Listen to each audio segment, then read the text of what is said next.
Okay, let me say a few words about Roman because it's really quite interesting. I'm very happy that we have him here as an expert speaker today.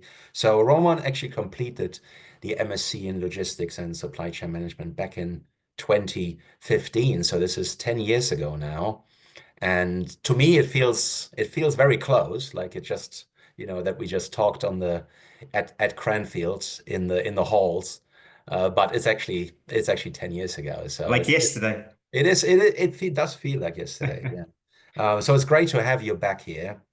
And so his background actually for his thesis, you worked on with several companies on split manufacturing. Is that correct? Correct. Yes. Manufacturing in Britain, in the UK, and how companies utilize their offshore manufacturing. Say, a lot of companies do, like Dr. Martens, for example, they produce even the same shoe models, some of them in Vietnam, I think, and some in the UK, just for the efficiency kind of purposes. And it was just interesting to explore different strategies companies use. Yeah. Absolutely fantastic. And if I remember correctly, like you actually collaborated with colleagues at Vienna University at the time as Yes, well. So you did correct. like a combined supervision with the colleagues over there in Vienna. I was And actually writing my thesis. So in April, I flew to Vienna and I spent almost 5 months in Vienna until August, writing my project in the yeah, and heat throughout summer. simultaneously we had students from Vienna here at Cranfield as well. So it was a great year. All Exactly. right, so now I guess I can call you a process excellence and continuous improvement person, expert, right? And after leaving Cranfield University and our MSc, you had a very successful careers with various companies such as Marks and Spencer, Toyota here in the UK, Coty. Yep. And you're currently placed, your permanent residence is here in the UK, as I Yes, understand. correct. Great. And you've also been acting as a guest speaker at various, let's say, logistics or supply chain related organizations, including SIPS, the Chartered Institute of Procurement and Supply, or you've also done a few sessions at Oxford. The Yep. Yeah, so great, absolutely fantastic. And I think in your talk today, you will illuminate us on your sort of discussing process improvement projects that you were involved in, your learnings in that regard, and sort of what strategies you have employed, and give us some insights into your exciting career. So Absolutely. I think I hand it over to you. Everybody's keen to learn and hear more from you then. Thanks, Roman. Great. And as you've mentioned, we'll keep it nice, sweet, short, without the overload, and towards a lot of questions towards the end. Um, I will focus in today's presentation on Kaizen in particular, because I think that's one of the, from my learnings at least, one of the most important aspects of being able to kind of deliver Kaizen culture and foster that continuous improvement culture and mindset within the organization. Um, you're more than happy. I've got Instagram or Beyond Kaizen. This is my own kind of magazine, journal where I share my insights on learnings on continuous improvements and everything I've learned at Toyota, Marks and Spencers, and Coty.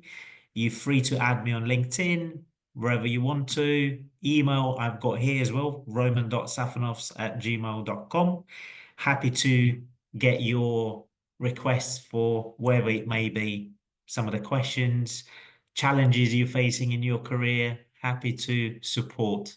Um, as you know, I've also been a Cranfielder and I know how challenging it may be to start your career and navigate through it. I did my bachelor's at Brighton Business School. That's how I got really interested in supply chain management. It was one of my electives back in the day at Brighton. And then my lecturer suggested me to explore this course, fantastic course, at Cranfield in logistics and supply chain management. That's how I've ended up with Cranfield. No regrets. My work experience. So as Hendrix mentioned, Toyota. You may know that Toyota has two brands, Lexus and Toyota. So both come under Toyota manufacturing. I've been with Coty. Coty is one of the largest beauty manufacturers, so focusing on fragrance, cosmetics, and some of you may know brands like Wella for the shampoos, Rimmel for the Rimmel and Bourjois, actually, that's missing on here. Kind of French cosmetics brand, and OPI. For the nail colors um, and things like that. Marks and Spencer's, I've been particularly with home and furnishing and clothing. So all the furniture, sofas, chairs, all the stuff for home, wherever it may be, and clothing, which was real fun. Me managing transformation and change in those organizations, leading those change projects. So today in this session, I want to share insights on Kaizen, continuous improvement in practice, and the key areas to focus on. And particularly, and again, that's from my personal experience, and that's something genuinely I want to share with all of you, something that I've learned and something that supported me throughout the entire career is process mapping. Yes, it may sound as just a single element within, a supply chain, a task that you do, process mapping. But I strongly believe that it's not just that. Process mapping is at the core of everything you do, particularly if you're a visual person, and visualization techniques really, really help with embedding a lot of things in the organization through raising transparency, getting their buy-in from other stakeholders, etc.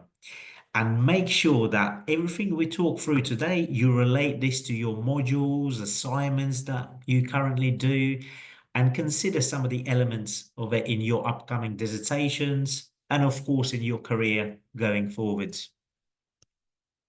So definition, I strongly suggest, so first of all, you may have seen, and I'm sure you did, Martin Christopher's Logistics and Supply Chain Management book. That's still with me. Look, me walking through that book back in the day. Absolutely fantastic book. And that's how I've been navigating through supply chain management, and it really supported me through all the assignments at Cranfield. But here, the Toyota way. So since joining Toyota, I also worked through this book, and that's how you get closer to understanding Kaizen and everything that Kaizen has to offer. And you're going to realize, maybe you do already, how important it is to have Kaizen culture. So Kaizen, as Masaki Imai, he's like the founder. You can consider him being a founder in America and Europe, Kaizen. So it's more about the culture, the philosophy, all about the atmosphere within the organization. So being Kaizen driven, the right attitude towards doing things, but also you can't have a Kaizen culture without the actual action plan. So that's where the lean techniques come in place to really enable the Kaizen culture. There are various techniques. I also encourage you all to read my articles on LinkedIn. I've published a lean tools article as well as Kaizen, explaining how to work together and what the lean methodologies and tools are about and how different they are from Kaizen. So the way I look at it, you've got lean tools and techniques like process mapping, one of them, using A-freeze, Nimawashi, all the Gemba walks, when you go around the organization collecting the data, talking to the shop floor staff. These are all your tools that enable, at the end of it, creation of that Kaizen culture. And it's a Japanese philosophy. So all the way from Japan, hence Toyota is a great example, the organization with roots from Japan on how they used Kaizen and the culture that still remains with them. I strongly encourage you to look at these brands as well, use them as great examples of their ability to embed continuous improvement cultures. And these companies in particular, like Nestle, back in 2000s, they've introduced something called NSCs, so Nestle's Continuous Improvement Excellence. So they had a department that specialized in continuous improvements and something that enabled them to save 1.5 billion Swiss francs, I think. So cut it out of their supply chain as a waste. So great savings, as well as Disney, for example. They used Kaizen and continuous improvement techniques to really boost their consumer excellence in a way. You know, customer services. Disney is known for a great customer experience. Ford, of course, similar to Toyota, because it's automotive, car manufacturing. So all the techniques and it's more in a way hard, kind of like hard manufacturing techniques of improving your production processes. It's less about non-product supply chain. So it's very manufacturing focused, but still great example. As well as Nike, Kaizen actually enabled them to succeed through their turnaround back in late 90s when they had a crisis, and their ethical issues. You may have heard about them with offshore manufacturing and labor. So great companies. Take a note of them to explore. Again, use them as examples within your dissertations or just personal research to find out more. Would Kaizen only work in a large manufacturing organization that I've mentioned, like Toyota, Ford, you know, with big manufacturing, product manufacturing facilities? And the answer is no. You know, these days you can embed Kaizen culture in any organization, even banking, insurance. My latest experience with Toyota, when Toyota invited me back for an important mission last year, was to improve improve their internal processes at the insurance part of the business. So nothing to do with vehicle manufacturing. I came on board to review how the project management team operates, how they launch new products, insurance products, how people cooperate and collaborate internally. How is their transparency, which just wasn't there. So I had to bring new tools. I brought on board newsletters, stand updates. If you want to know more about these exact techniques and tools that I brought on board, happy to talk through them. So Kaizen, significant benefits of Kaizen. First of all, it does significantly strengthen your business longer term. You may not realize that those little improvements that you make today will have an impact, you know, couple of years in, 2-3 years from now, when potentially time is going to be hard. You know, you will have that competitive advantage. when the rest will get off the market, you will remain just because you were able to strengthen your business at the right time. And there is no right time, really. You should start today. Requires limited investment. You know, the whole benefit of continuous improvement is that you don't really need much money, much budget for that large kind of like transformation or massive IT investments, tools, whatever. You know, it's these small steps that you take to improve collaboration, to improve transparency within the organization, and the whole atmosphere again within the organization and how you approach things. And again, no major changes because you may understand that major changes have significant challenges, some pushbacks often. So these little things, when you embed them, you don't even realize how impactful all of it is.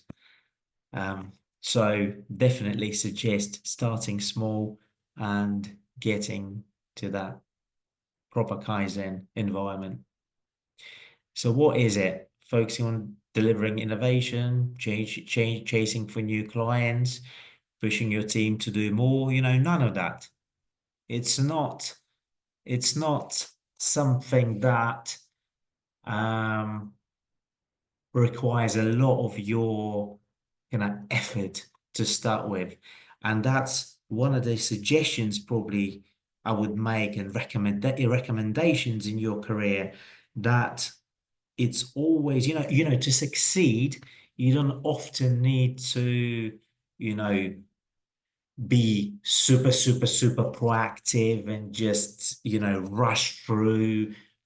It requires thinking twice, three times, five times, exploring different routes, staying calm, but just thinking through as much as you can, not pushing others to, respond quicker. It's not about that turnaround of things. If you're in operations, yes, sometimes you need to be a bit more proactive. You need to deal with some incidents and, be proactive and quick. But if you deal with strategy, business strategy, and particularly some sensitive things like culture and dealing with people, what's most important is being very sensitive, thought through.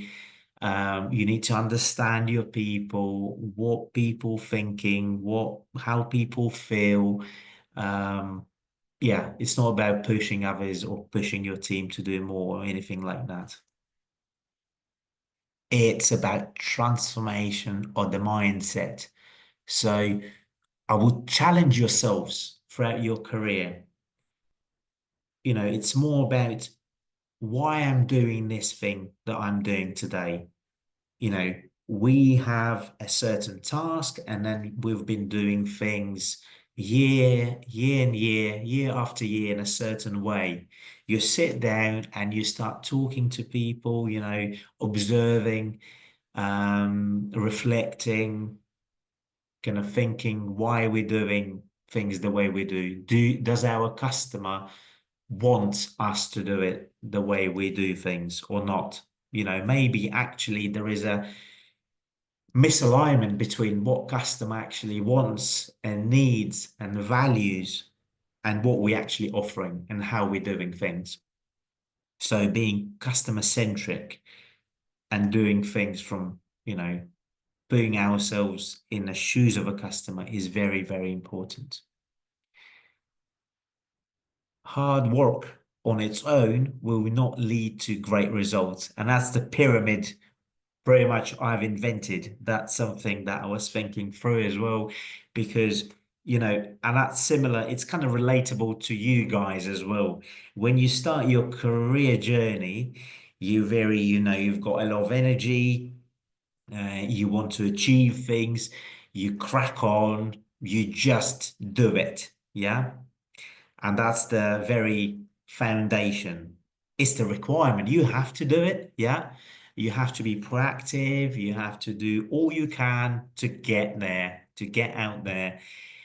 Then, as time goes, you want to focus on doing the right thing. And it's similar with the organizations, similar to your journey, similar to your career journeys, similar journey every company follows, you know, from being a small startup to being a large organization. As a startup, you just do things, you know, you crack on, you're going to beat your competition, you want to get more clients, you want to hire, hire check to get more money into the till. But you don't have time to think really on whether you're doing the right thing or not. You're kind of rushing to get to monetize, to do more with less. But then time comes and then you focus on doing the right thing. You kind of like, you stop, you breathe in, breathe out, and then you kind of like probably map out or the process, or you do some scribbles and then you kind of sit down and think, okay, this is what we do today. Is there a better way of doing things? And then there is a time when you want to do that right thing well. When you know what needs to be done, you did cut out all the waste, and then you really, really focus on that unique selling point that you've got. You push everything you have on that real value that you can add. So I've got these Y's towards the left or right of your screen. That's one of the lean techniques that you utilize normally to get to the root cause of a problem. So asking yourself why 5 times. It's one of the technique. You know, 5 times, it doesn't have to be 5 times. It can be 6 or 7. But it's a really good way of kind of challenging yourself, challenging the organization. So everything you do, it really helps in your careers as well, I think. Everything you do, ask yourself why you're doing that. Can you do it better? If there is an issue or there is a problem, why is that? You know, something, you know, maybe you were working hard towards achieving something and you didn't get there. You know, you stop and you ask yourself why. You've done it all, but you've done something, you know, something was wrong down the way. You need to realize what it was, get to that root cause, correct it. And that's the approach of doing everything in supply chain management, really, getting to the right root cause. I'm gonna put that Steve Jobs little video, so hopefully you can hear it all. So he focuses on continuous improvement. Just a few words from him. Doesn't matter. Stephen P. Jobs, it's fine. Steve Jobs is fine. In most companies, if you're new and you ask, you know, why is it done this way? The answer is because that's the way we do it here, or because that's the way it's always been done. And in my opinion, the largest contribution of much of this quality thinking is to approach these ways of doing things, these processes, scientifically, where there is a theory behind why we do them. There is a description of what we do, and most importantly, there is an opportunity to always question what we do. And this is a radically different approach to business processes than the traditional one, because it's always done this way. And that single shift is everything, in my opinion, because in that shift is a tremendous optimistic point of view about the people that work in a company. It says these people are very smart. They're not pawns. They're very smart. And if given the opportunity to change and improve, they will. They will improve the processes if there's a mechanism for it. And that That optimistic humanism I find very appealing. And I think we have countless examples that it works. Yes. So again, a great example. So Steve Jobs highlights here that, it's all about continuous improvements, that, it's not about blaming people. You're clever, you know how to do things, and it's not about closing up and then saying, okay, this person is a bottleneck in a process, this person just can't do his job. It's not the attitude of the true Kaizen environment, say it that way. We need to appreciate that everyone is different. Um, Most people were hired and they're part of the organization to do their job.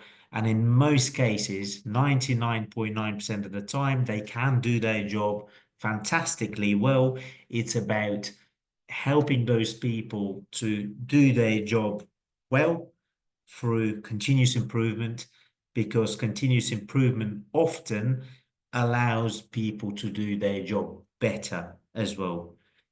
And that's how you need to have that mentality as a continuous improvement expert.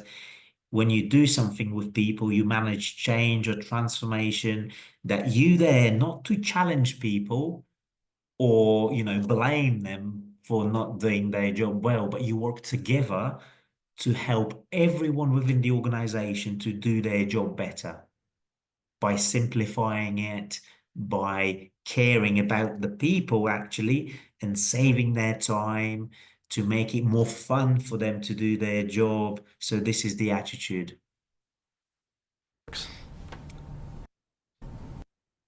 Okie dokie. Let's go to the next slide. So why do we need it? And this is just a fun picture that you can, there are hundreds of ways doing business. Some of them are not ideal. And that highlights that there are immense opportunities within every process, any organization. You can always improve and try and do things better. You can have some issues that repeatedly occur. Some of the customer complaints, maybe clients often leave bad feedback or keep returning items. That's how you investigate, say, return process within the organization. You just have a feeling that delivery of your product or service taking longer than it should. So there can be multiple, and every organization would have some sort of issues or ways to improve. As Shigeru Shingo, he was a key engineer at Toyota Production System. Again, you're gonna find him in this book. He said, we must always keep in mind that the greatest waste is the waste that we do not see. So what this highlights is that actually the greatest opportunity to improve is somewhere hidden. So we need to dig deep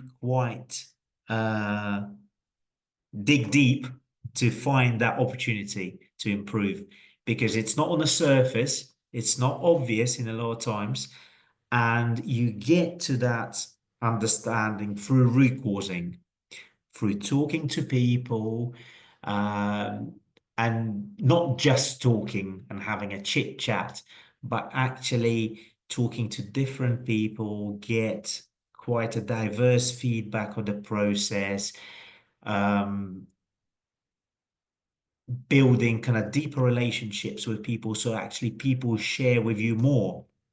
So they're a bit more open to you. So earning trust is really important within every organization. People are going to share with you more, so you can get to the actual root cause easier as well.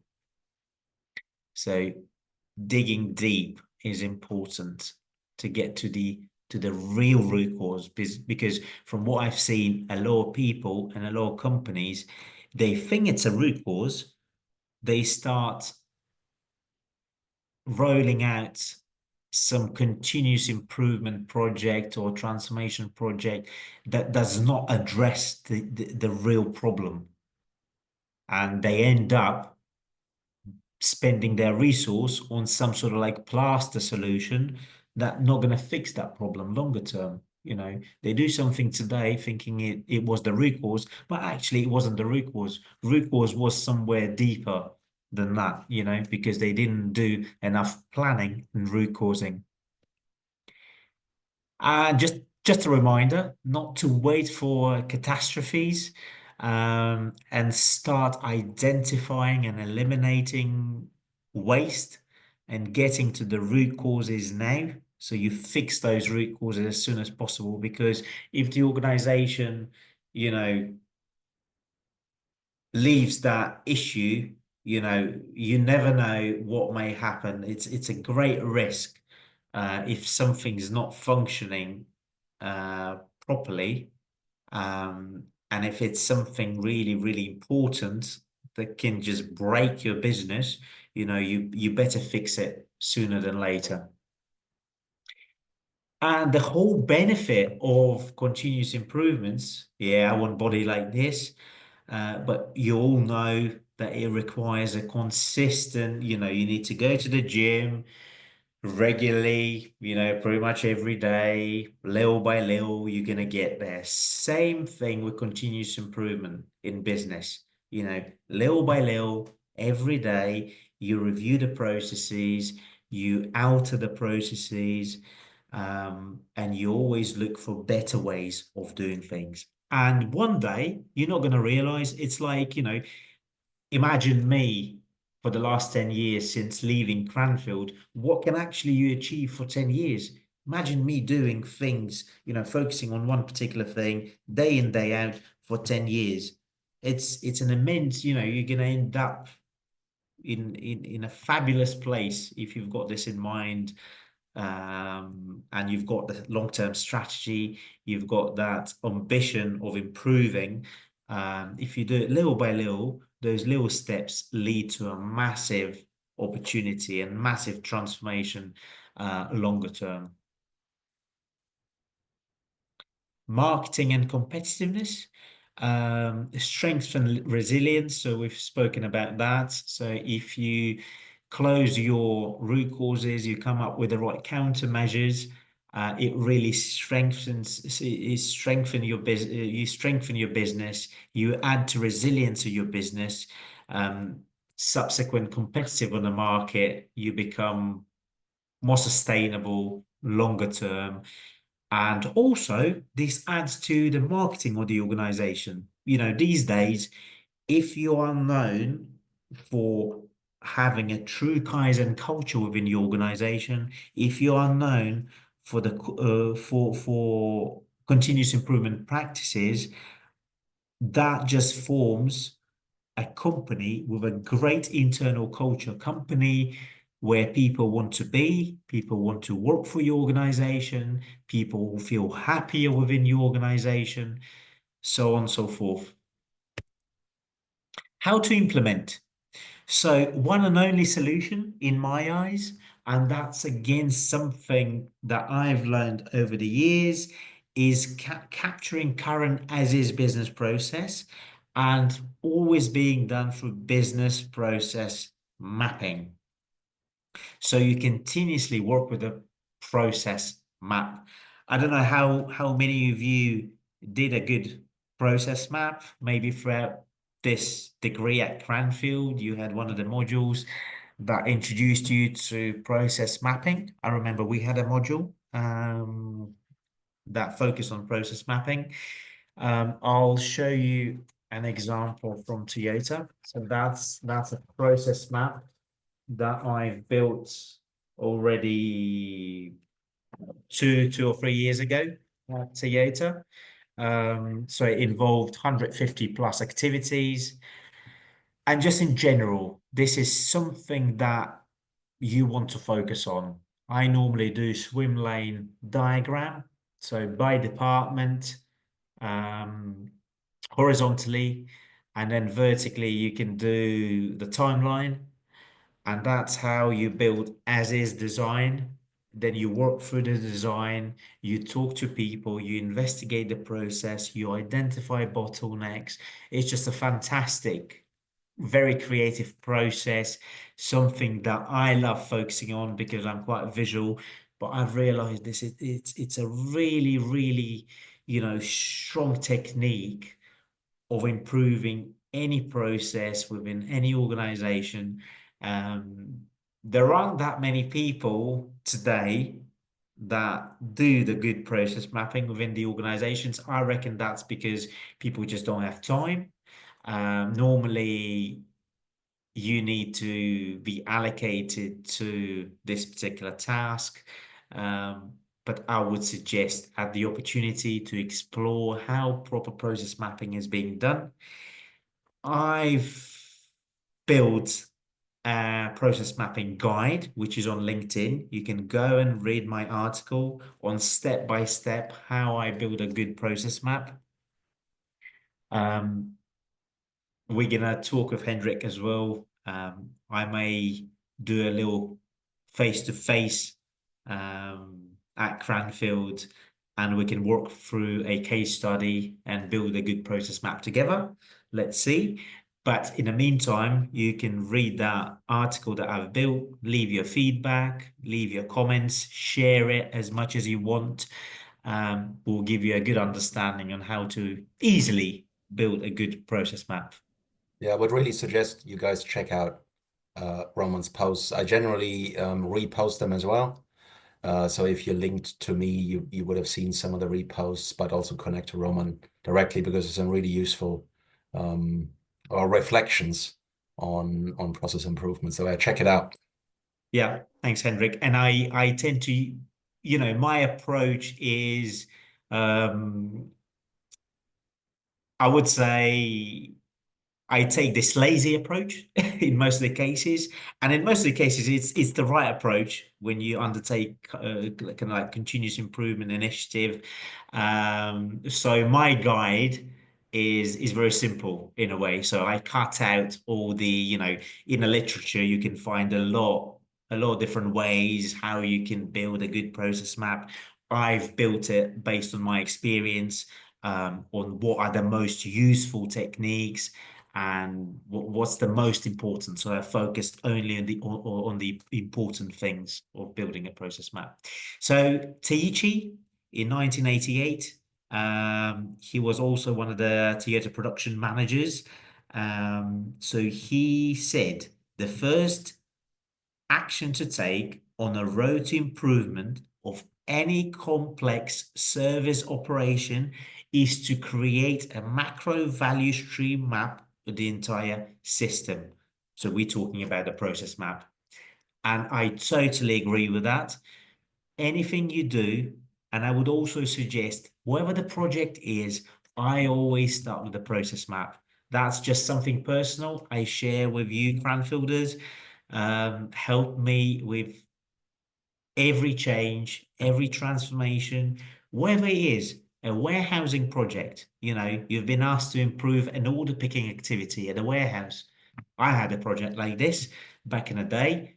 First thing you do, you draw a good process map, you build it, you look at the process, what it involves, how the product flows, which, storage facilities it flows through, how long it takes approximately for that product to flow through, who's responsible, do the stakeholder mapping, what are the stakeholders, who's responsible, and where are the bottlenecks. Then you work with the process and you look how can you re-engineer effectively that process. So you build always as is process, but also you build a blueprint, so that improved system.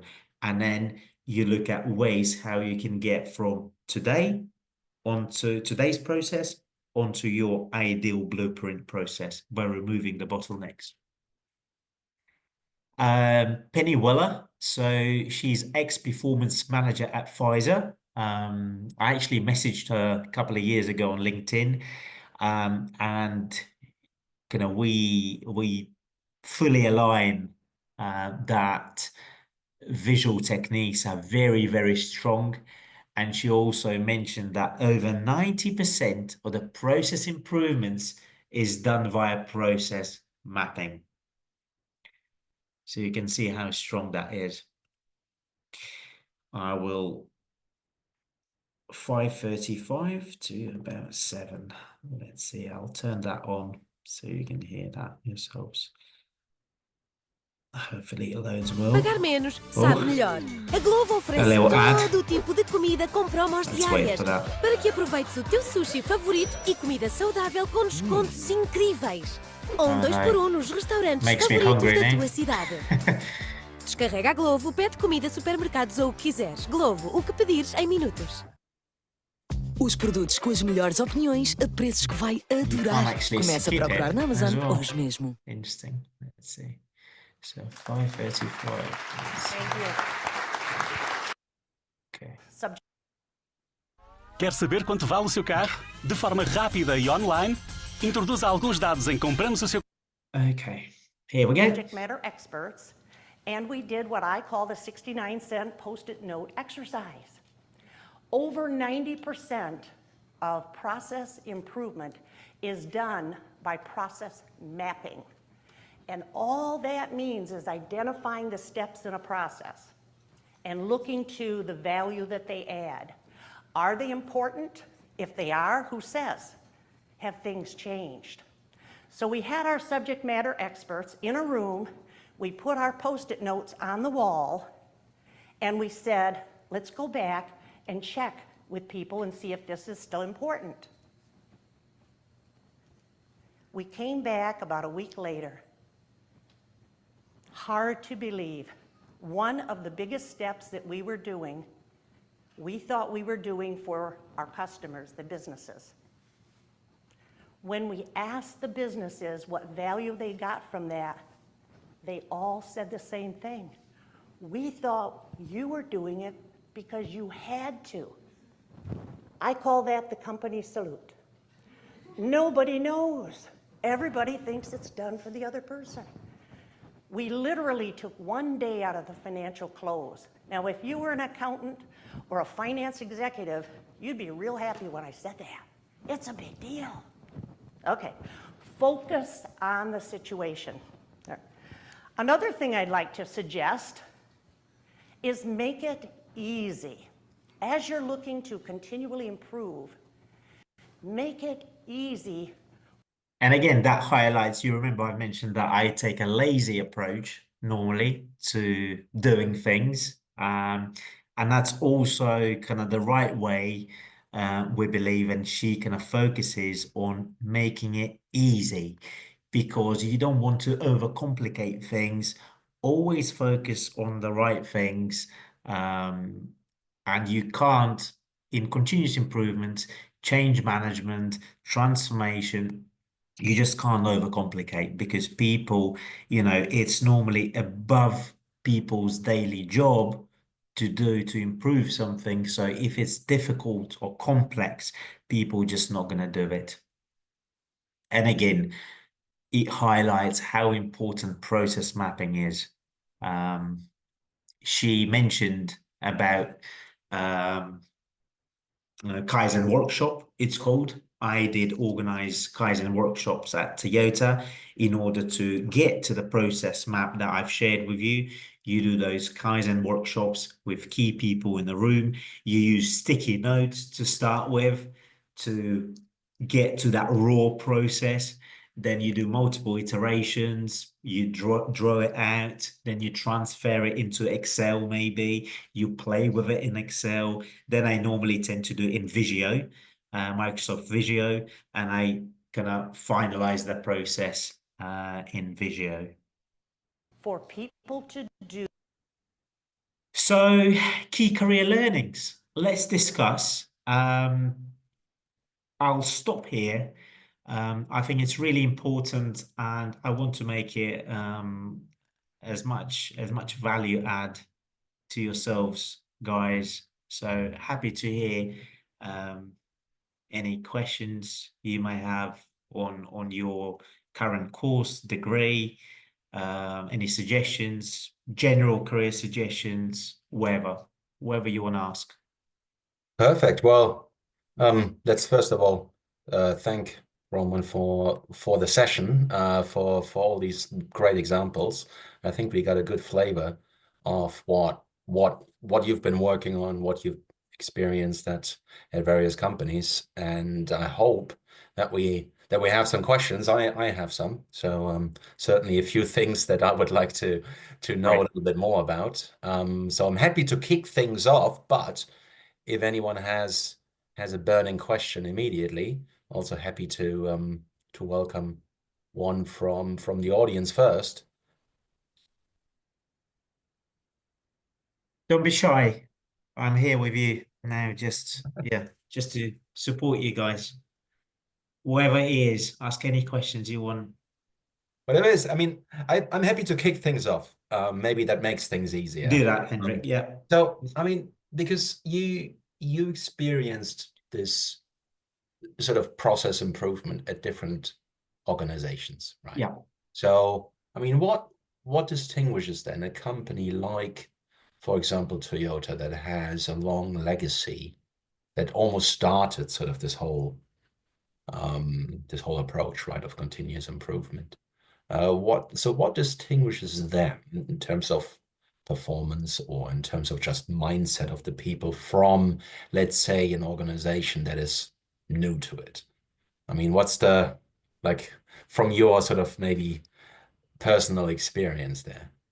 So what comes in mind first, I think, and that's something I was quite shocked to realize when I've joined Toyota, because I've started my journey with different startups.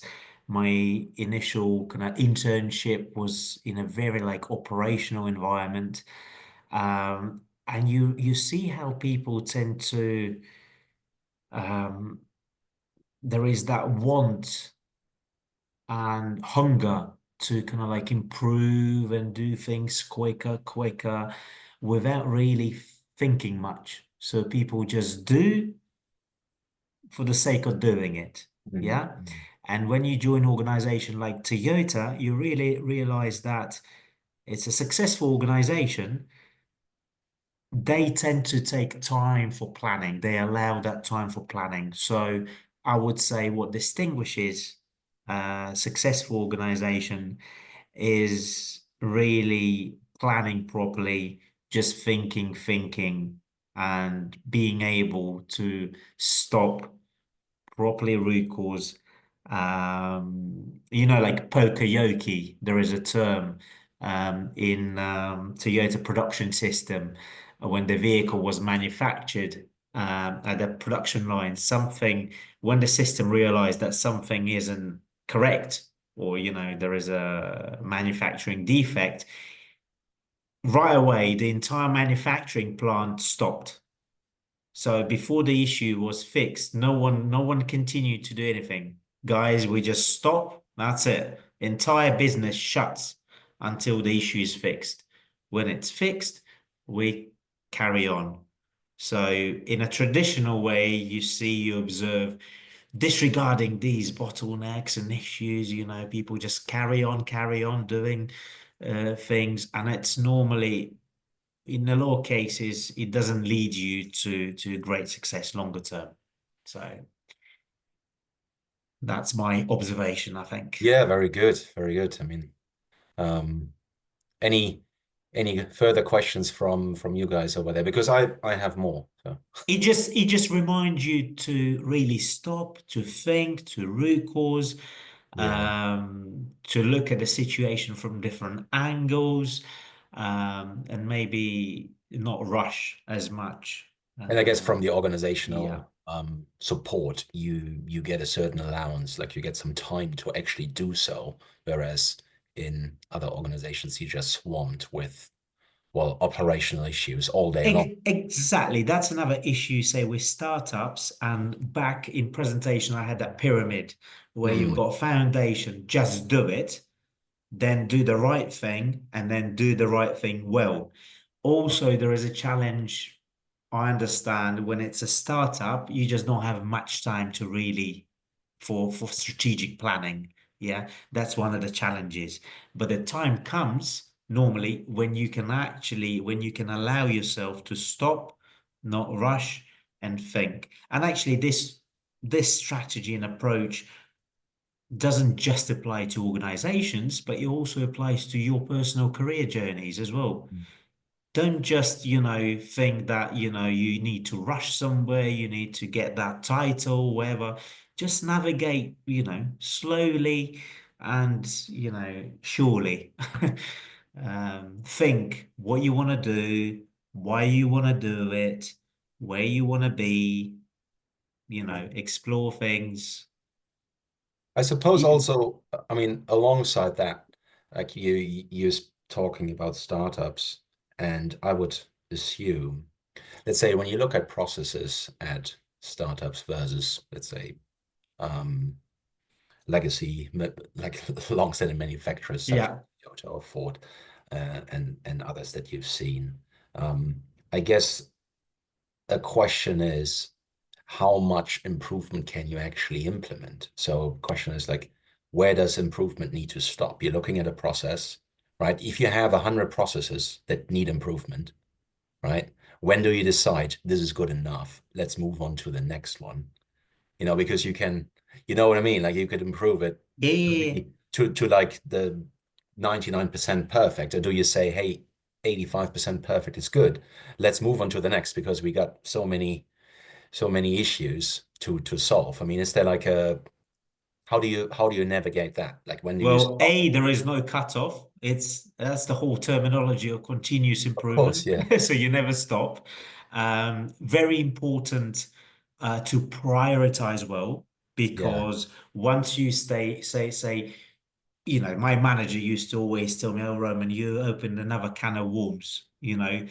As you investigate one issue, you're going to end up with 10 other issues coming up, because the deeper your root cause, the more problems you're going to unveil as such. So you may realize that,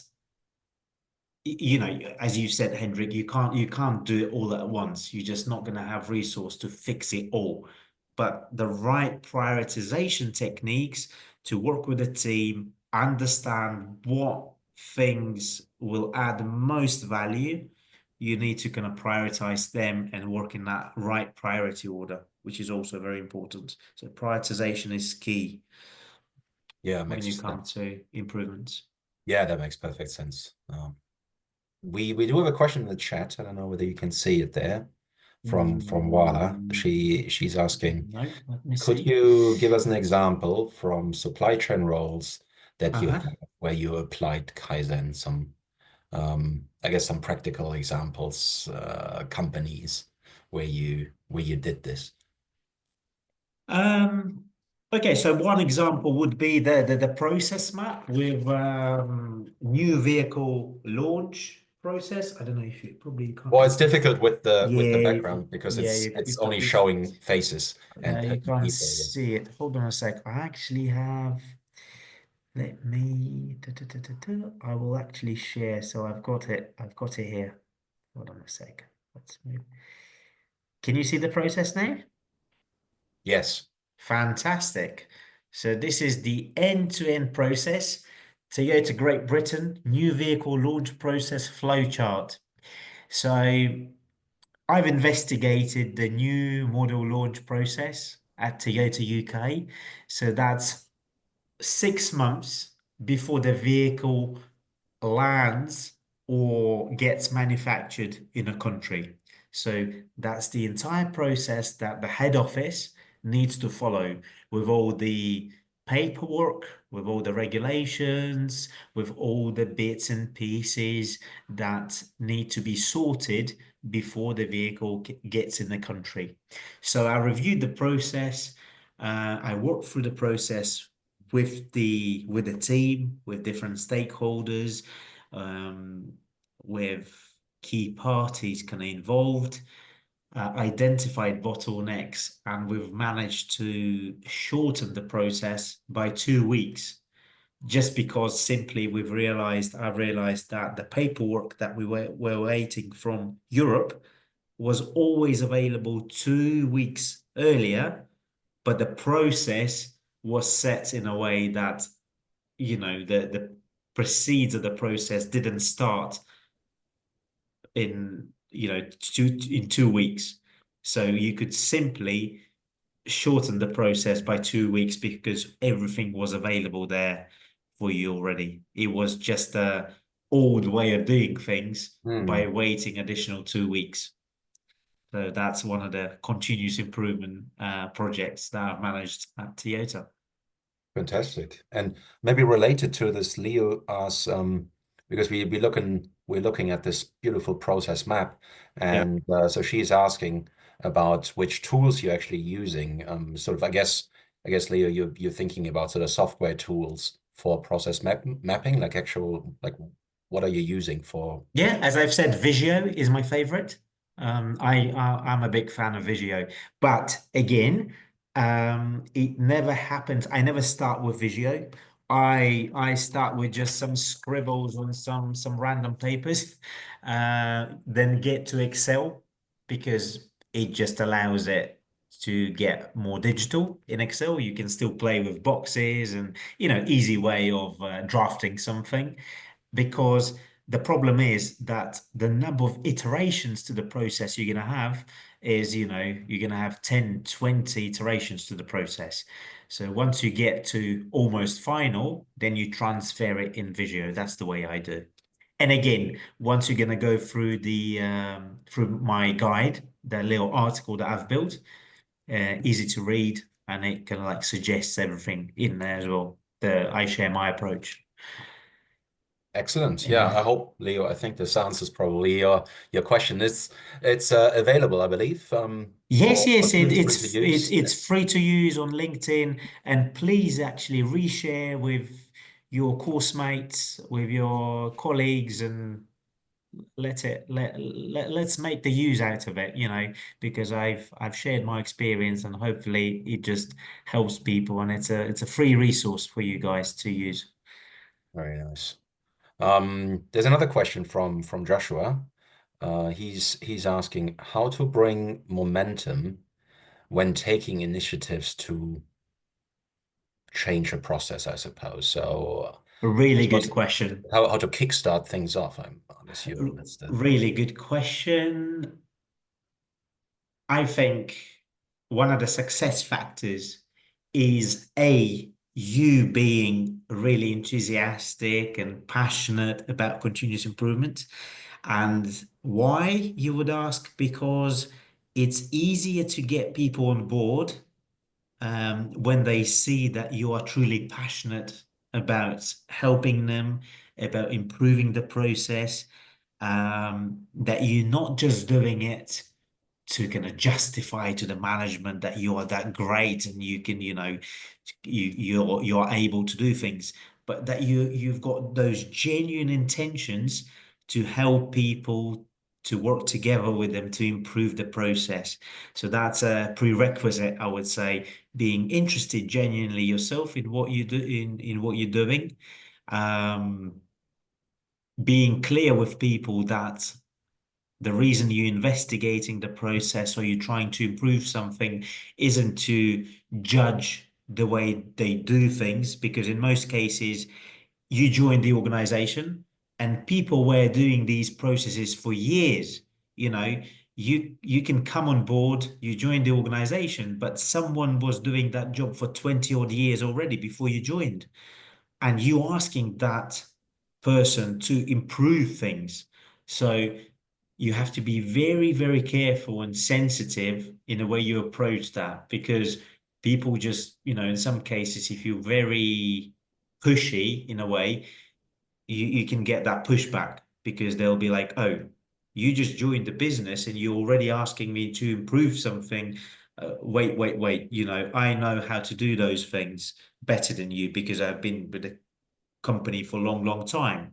And you need to make sure that you position yourself correctly and that you position the message correctly, that, you there to learn, but also you there to kind of support people and find a way to collaboratively do things better. Yeah, absolutely. Fair enough. I mean, ultimately, you're always just a part of you have good intentions, but you're not the only one.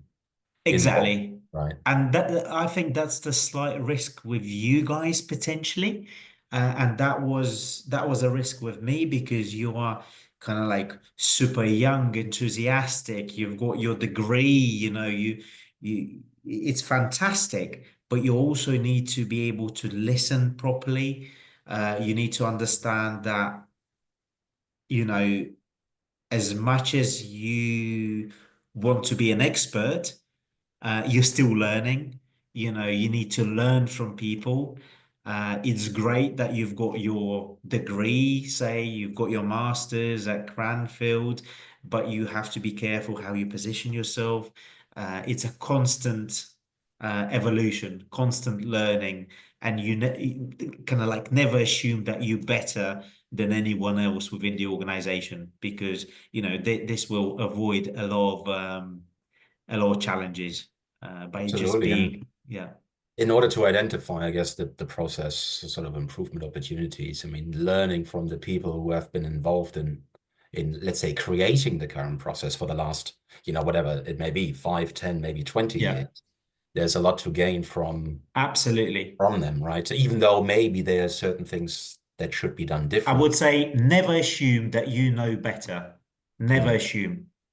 First of all, never assume anything, but never assume that you know better because you are an expert and you did a degree at Cranfield. It's fantastic, but those people who did that process for 20 years, yes, in most cases the process can be improved, and you may see it instantly, but those people may know that as well, but you just may not be aware of some of the bottlenecks that they're facing that can limit them from changing the process. It may be budget, it may be top management that just not allowing them to change it for now.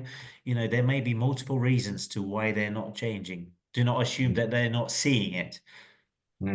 Absolutely, yeah, absolutely. There could be a whole host of other reasons. Absolutely. Say, all right. Do you guys have any more questions here?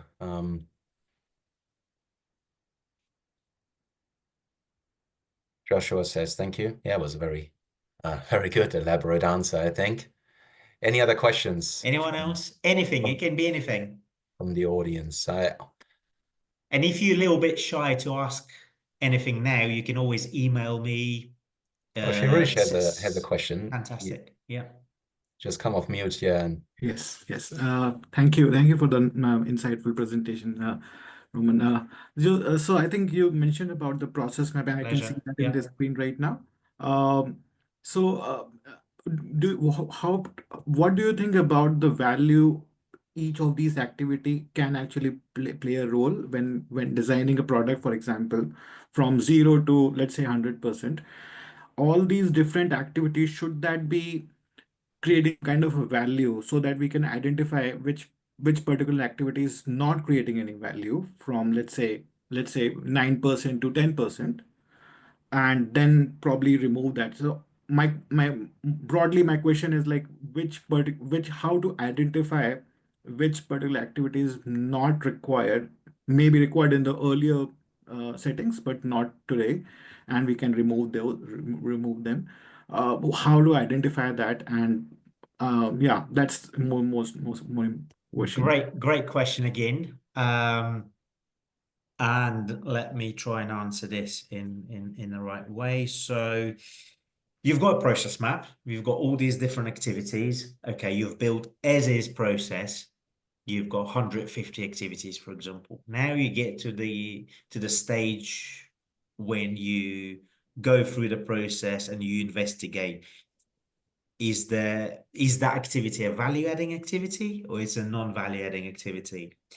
But some of the value-adding activities, value-adding activity is great. It has to be there, but you may see non-value-adding activity.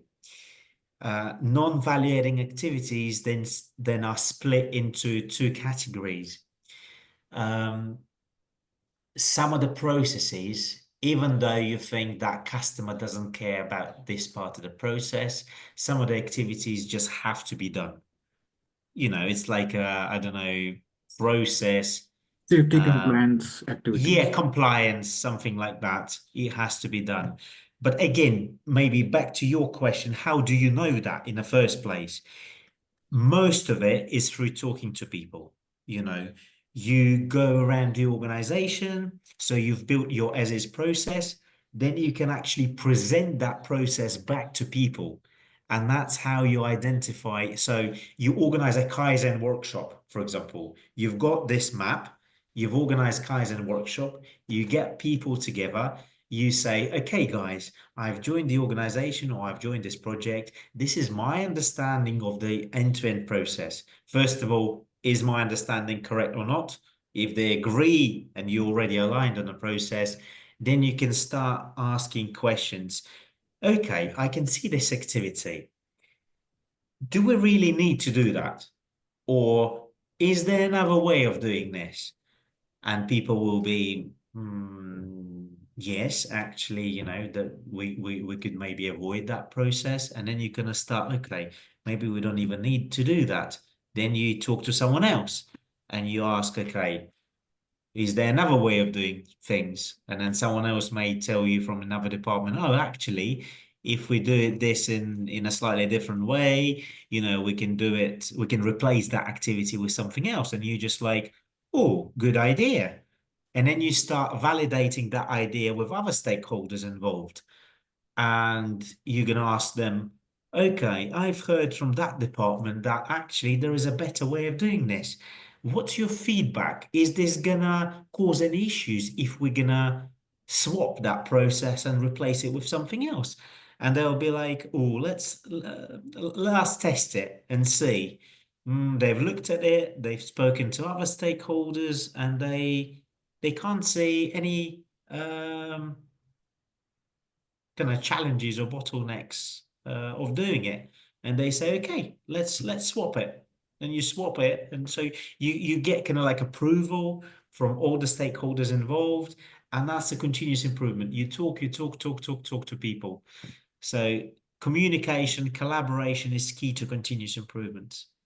That's how you get to understanding whether you can change it or it has to be there, or there is another way of doing things. By talking to people, by learning your customer, by talking to your customer and stakeholders in the organization. And suppose simultaneously you get buy-in from these individuals already, right? Exactly. Yeah. Thank you. Good. Thank you, Shirish. Thank you. Any other questions? There's some last questions, I suppose. Okay. Doesn't seem like it. I have one last one, Roman, and Right. it's one that's been intriguing me for a very long time, to be completely honest. It's this conversation around sort of incremental improvements, right? So you are talking about continuous improvement of a process. And my question is about incremental improvements versus radical change. Yeah. Okay, so does continuous improvement in a way prevent more transformative or radical ideas? Because you're tinkering away at something, right? Like bit by bit, you're making something better. Does it prevent a company from going for like a big step, you know, like from the current process or the current product or the current service to something completely different and new? Do you get what I mean? I do get what you mean. And first thing that I want to say, I just can't see, I see those things being even separate. Okay. So you've got your continuous improvement environment. You constantly do those little things to improve, whether that's internal collaboration, transparency, and that's aside from your big changes. So it shouldn't be preventing you. So you've got transformation, you've got business transformation, which is kind of separate from your continuous improvement. Right. And one example being me with Toyota within the insurance business unit. Continuous improvement can be something really, really little. Like I've reviewed how the project managers operate. So I've embedded something called stand update on a Wednesday. Every Wednesday, 9 project managers, senior managers, and CEO, we're joining a call like this for 10 minutes, and everyone for 60 seconds, they only had 60 seconds, each project manager, they were sharing new news. Okay, I've received an approval from Europe on that product. Bang, has been received today. So everyone else on the call is aware that approval is received. So it just added a lot of transparency. So little things like this, 10-minute call, a newsletter that I've been publishing every Friday. I realized that transparency wasn't there. So I was like coming up with all the new news and the latest news by talking to people, collating it all, and then issuing a newsletter update every Friday. And that just, improved the communication within the team. Those little things.